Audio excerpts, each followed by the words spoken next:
Hello my dear students, welcome in super study tutorial. My name is Aftab Alam और मैं आज सिखाने वाला हूँ क्लास 10th का एक नया टॉपिक, ओके, जिसमें हम लोग सीखेंगे कि बहुपद के दो शून्य का अल्फा तथा बीटा दिया हो तो पूछ सकता है आप लोगों से कि वह बहुपद ज्ञात कीजिए कि कौन सा बहुपद का दो शून्य का अल्फा और बीटा है। पहले तो हम लोग ये सीखे थे कि यदि मेरे पास एक बहुपद दिया हो तो हम लोग उस बहुपद को फैक्टराइज कर गुणनखंड करके हम उसका शून्य आसानी से निकाल लेते थे। लेकिन अब कहानी उल्टा है कि अगर मेरा शून्य दिया रहे तो मैं उस बहुपद को कैसे निकालेंगे जिसका ये शून्य है। ओके, समझिए, मैथ्स वही ढंग से पढ़ता है या वही समझता है जो उतार चढ़ाव अपने ज़िंदगी में रखता है। अगर पेड़ पर वह चढ़ गया व्यक्ति तो उसे उतरना भी आना चाहिए। तो मान चले हम लोग बहुपद से शून्य निकाल लें तो हमको शून्य दिया रहे तो बहुपद कैसे प्राप्त करेंगे। तो आइए इसी चीज़ के बारे में इसमें सीखना है कि वो कैसे हम लोग निकालेंगे। ओके, तो देखिए, यदि बहुपद के दो शून्य का अल्फा तथा बीटा दिया गया हो तो वह बहुपद होगा क्या, k into x square minus alpha plus beta into x plus alpha into beta होगा। क्या होगा? ये इस फार्मूला के मदद से हम लोग निकाल सकते हैं उस बहुपद को। यदि दोनों शून्य दिया हो तो दोनों शून्य को क्या करेंगे, जोड़ेंगे और जोड़ के एक्स से मल्टीप्लाई कर देंगे और यहाँ पर दोनों शून्य को क्या करेंगे, गुणा करेंगे। कभी कभी किसी सवाल में उसका ऑलरेडी योगफल दे दिया रहता है, यानी सम दे दिया रहता है और गुणनफल दे दिया रहता है। तो मेरे लिए तो आसान है, केवल योगफल यहाँ पर रख देना है और उसका गुणनफल रख देना है। अगर नहीं दिया रहेगा, बोलेगा इसके शून्य ये है और ये है ना, दो को शून्य दे देगा तो क्या, फिर भी हम क्या करेंगे, जोड़ देंगे, जोड़ के यहाँ पर रख देंगे और यहाँ पर गुणा करके रख देंगे। क्लियर? अब चलिए, अब हम ये सीखेंगे कि फार्मूला आया कहाँ से। ठीक है, ये फार्मूला कहाँ से आया कि हम डायरेक्ट हम कह सकते हैं कि यही एक बहुपद है। चलिए इस फार्मूला का ओरिजिन देखते हैं। तो समझिए, आप लोग क्या करते थे, जब कोई बहुपद x minus 3 into x minus 4 के रूप में होता था तो हम क्या करते थे, इसके बहुपद यानी कि इसके शून्य को निकालने के लिए हम क्या करते थे, x minus 3 into x minus 4 equal to 0 कर लेते थे। याद आ रहा है जब हम लोग शून्य निकालते थे यानी कि जीरोज निकालते थे। अब चलिए इन दोनों के बराबर 0 करते थे, x माइनस 3 इक्वल टू 0 और x माइनस 4 इक्वल टू 0। ऐसे ही हम लोग करते थे। अब यहाँ से x का वैल्यू को 3 निकाल लिया, एक वहाँ पर 4 निकाल लिया, इस तरीके से निकालते थे ना। अब आप लोग सोचिए इस पर कि x का वैल्यू 3 है और 4 है तो ये दोनों शून्य का गया, ये अल्फा का वैल्यू, ये बीटा का वैल्यू। अगर हम इस चीज़ को फिर बैक में लिखना चाहें तो क्या करेंगे, ये 3 को इधर लाएंगे खींच कर तो x माइनस 3 हो जाएगा और इस यानी कि इस 4 को अगर हम यहाँ पर x बराबर 4 है तो इसको खींच कर लाएंगे तो x माइनस 4 हो जाएगा। तो फिर ये पैटर्न बनेगा। अब बहुपद की बात करें तो बहुपद में 0 नहीं होता है तो ये हमारा बहुपद प्राप्त हो जाएगा। हो जाए कि नहीं? तब मेरे पास दो शून्य का अल्फा और बीटा है तो क्या हम x minus alpha into x minus beta नहीं लिख सकते हैं? लिख सकते हैं कि नहीं? अगर फिर शून्य के निकालना हो तो क्या करेंगे, x minus alpha into x minus beta equal to 0 करके हम x के अल्फा और बीटा निकाल सकते हैं। ठीक है ना? तो जब ऐसे लिखा रहेगा तो हम इसको ऐसे भी लिख सकते हैं। चलिए, तो हमारा वो दोनों बहुपद यानी दोनों शून्य इस रूप में हो गया। ठीक है, चलिए, जब इस रूप में हो गया तो केवल और केवल इसको मल्टीप्लाई कर लेना है। ठीक है ना? मल्टीप्लाई करेंगे तो हमारा बहुपद हमारा ax square plus bx plus c के रूप में आ जाएगा। चलिए तो मल्टीप्लाई करते हैं। x में x से मल्टीप्लाई करें तो एक्स स्क्वायर, ओके, और x में b से मल्टीप्लाई करें तो क्या होगा, x बीटा, ओके। अल्फा से मल्टीप्लाई करो तो minus alpha beta, sorry alpha x minus में प्लस अल्फा बीटा। क्लियर? अब ध्यान दीजिए, एक्स स्क्वायर को रहने दो, अब माइनस एक्स कॉमन कर लो, यहाँ पर क्या ले लो, चाहे माइनस कॉमन कर लोगे तो अंदर अल्फा प्लस बीटा हो जाएगा और एक्स को यहाँ पर लगा दो, इधर लगाओ चाहे इधर लगाओ, बात हमारा क्या है, बरोबर है। ठीक है ना? और प्लस अल्फा बीटा। तो बताओ ये फार्मूला आ गया कि नहीं? आप कहोगे सर ये के है तो के अपने से लगा दो चाहे छोड़ दो। के लगाने से हमको फ़ायदा क्या होगा, तो देखो मान चलो मेरे पास कोई बहुपद इस तरीके से है, two x square plus 4x plus 6। ठीक है ना? तब इसमें 2 कॉमन नहीं ले लेंगे, x square plus 2x plus 3। तो ये तो हमारा अंदर वाला हो गया और ये जो 2 है वो के हो गया। के क्या है, अचर पद है। मान चलो बोलेगा कि शुरुआत में हमको ये दे दिया x square plus 2x plus 3, ये बहुपद। तब बताओ कोई ज़रूरी है कि ओरिजिनल में यही होगा? हो सकता है कि इस रूप में हो। तो ध्यान दीजिए के हमारा क्या है, अचर पद है। हमें इस के का वैल्यू 1 2 3 रख कर हम क्या कर सकते हैं, इसको सिंपल कर सकते हैं, ठीक है। यानी कि एक हमारा क्या है, एक कांस्टेंट है, अचर है, के हमारा क्या है, अचर है, ठीक है।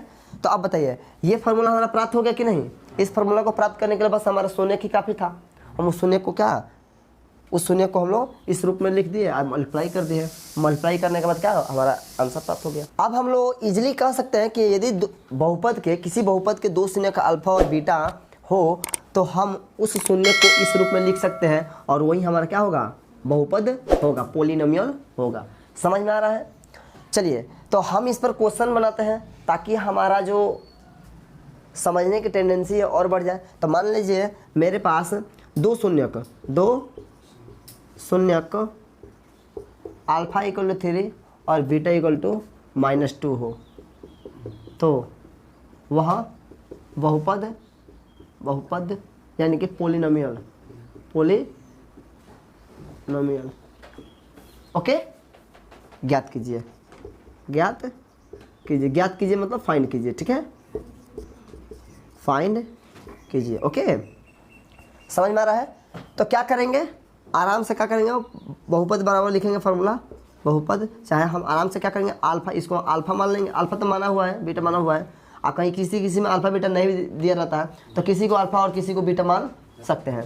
तो क्या करेंगे, अल्फा प्लस बीटा निकाल लो, अल्फा प्लस बीटा, अल्फा का वैल्यू 3 है और बीटा का वैल्यू -2 है। चलो देखते हैं। तो 3 में से -2 जाएगा तो कितना 1 बच जाएगा, ओके। अल्फा इंटू बीटा निकाल लेते हैं तो 3 इंटू -2 यानी कि -6 हो गया। बहुत आसान है। इसलिए बहुपद बराबर कितना हो जाएगा बताइए लो फार्मूला। तो k into x square minus alpha plus beta into x plus alpha into beta. Clear, समझ में आ रहा है। अब चलिए k को रहने दो। अब देखिए x square minus alpha plus beta का वैल्यू कितना आ गया है 1, तो 1 यहाँ पर रख देंगे और एक्स और प्लस अल्फा इंटू बीटा का वैल्यू कितना है -6 ओके। तो k into x square -x और -6 प्लस माइनस होता है। अब देखो k के जहाँ पर आप 1 मान लीजिए, k बराबर 1 क्योंकि सबके नीचे 1 है, देखिए सवाल को यानी बहुपद को हमको इस रूप में बनाने के लिए तो वो ऑलरेडी है तो केवल 1 मान लिया है। अगर बट्टा में 3 रहेगा तो k के जगह कितना मान लेंगे, बट्टा में 3 नहीं तो k के जगह कितना मान लेंगे, k 3, ओके। चलिए तो 1 मान लेंगे तो बहुपद हमारा एक्स स्क्वायर और -x और -6 हो जाएगा, यही हमारा क्या होगा आंसर होगा। फिर इसको सॉल्व करेंगे तो हमारा x का वैल्यू क्या आएगा, यानी कि हमारा x का वैल्यू 2 आएगा, 2 शून्य का आएगा, एक 3 आएगा, एक -2 आएगा। समझ में आ रहा है कि नहीं, आ रहा है ना जी। चलिए तो ये आसान है। अगर देखिए कोई तुम लोगों को सवाल में जो NCERT का जो बुक है उसमें ऑलरेडी अल्फा प्लस बीटा यानी 2 शून्यकों के योगफल दे चुका है, उसमें जोड़ने की जरूरत नहीं है और उसका गुणनफल भी ऑलरेडी दे चुका है, गुणा करने की जरूरत नहीं है। केवल यहाँ पर यानी कि अल्फा प्लस बीटा उसमें दे चुका है, alpha plus beta equal to 4 इस तरह से दिया है, alpha into beta equal to 1 दिया है, ठीक है ना। आप लोग केवल इस पर रख कर बना लेना है, ठीक है। यहाँ पर तो हम अलग अलग लेकर किए, ओके। तो आप लोग इसको नोट कीजिए। अब हम लोगों को ऑलरेडी जोड़ कर दिया रहे, यानी कि 2 शून्यकों का योग दिया रहे, जैसे कि जो आपके NCERT बुक में दिया है, ओके। 2 शून्यकों का योगफल यानी कि अल्फा प्लस बीटा एक मान चलो 3/4 दे दिया, ओके।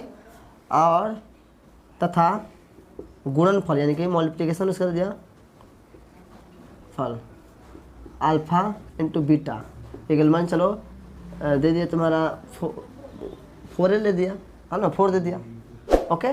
समझ में आ रहा है ना, मान लो ये दिया हुआ है। चलिए तो अब बोलेगा आप लोगों को कि वो बहुपद ज्ञात कीजिए, तो आप जानते हैं आसानी से कि वह बहुपद ये आप लोगों को ऑब्जेक्टिव में देगा, ठीक है। वह बहुपद बराबर k into x square minus alpha plus beta into x और प्लस अल्फा बीटा। क्लियर। आप के को ऐसे ही रहने दीजिए और एक्स स्क्वायर को ऐसे लिख दीजिए, माइनस अल्फा प्लस बीटा का वैल्यू 3/4 दिया है, सिंपली यहाँ पर 3/4 बैठा देंगे और प्लस अल्फा बीटा का वैल्यू कितना दिया है 4, ओके। समझ में आ रहा है ना। के एज इट इज लिखिए एक्स स्क्वायर -3/4x+4। आप लोगों का आंसर इतना भी हो सकता है, लेकिन आप चाहते हैं इस रूप में करने के लिए x² + bx + c, तो आप यहाँ पर k का वैल्यू मान लीजिए 4, क्योंकि जो बट्टा में रहेगा उसी को मान लेना है ताकि कट जाएगा।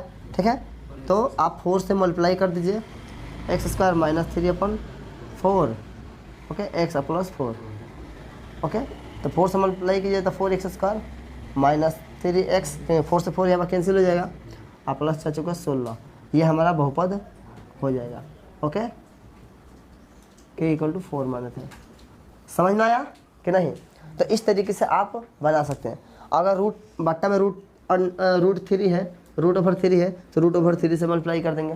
ठीक है, जो भी हो बट्टा में, अगर बट्टा में किसी के बट्टा में 1/3 है, किसी के बट्टा में 1/2 है, तो आप सिंपली कहिए 3 और 2 को एलसीएम लेकर 6 से मल्टीप्लाई कर दीजिएगा ताकि सिंपल फॉर्म में आ जाए। अरे समझ में नो, मान चलिए यहाँ पर 3/4 दे दिया, यहाँ पर 3/3 दे दिया, 1/3 दे दिया, तो कहा 4 3 का लो तो 12 से मल्टीप्लाई कर दीजिएगा, या उतना भी आंसर आप लोग छोड़ सकते हैं, आपका आंसर करेक्ट है। अगर फिर भी आपका मन नहीं मान रहा है कि मेरा ऐसे ही रहना चाहिए, तो आप उसका एलसीएम लेकर मल्टीप्लाई कर सकते हैं। केवल एक ही के बट्टा में दिया है तो उतने ही से मल्टीप्लाई कर दीजिए। ओके।